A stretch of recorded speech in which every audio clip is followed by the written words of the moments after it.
বৃহস্পতিবার সকাল ৮টা থেকে প্রায় ১১টা পর্যন্ত ২০৮ নম্বর জাতীয় সড়কের কমলপুর খোয়াই রাস্তার শ্রীরামপুর নাকা পয়েন্ট এলাকায় জলের দাবিতে শ্রীরামপুর ও শ্যামরায়ছড়া এডিসি ভিলেজের রমণীরা জলের কলসি নিয়ে অবরোধ করে। খবর পেয়ে কমলপুর থানার ওসি সঞ্জয় লস্কর সহ বিশাল টিএসআর ও পুলিশ বাহিনী অবরোধস্থলে ছুটে যান।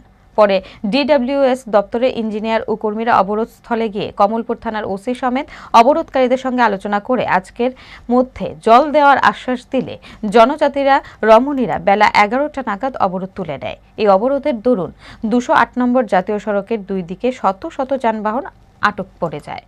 দুর্ভোগ দেখা দেয় যানবাহনের যাত্রীদের। জনজাতি রমণীরা জানান, এলাকার বাসিন্দারা গত ৩ মাস ধরে জল পায় না। এলাকার জল মেশিন বিকল হয়ে পড়ে আছে। এলাকার জনজাতিরা ডিডব্লিউএস দপ্তরে জানিয়ে কোনো সুরাহা পায়নি। বাধ্য হয়ে রাস্তা অবরোধ করে।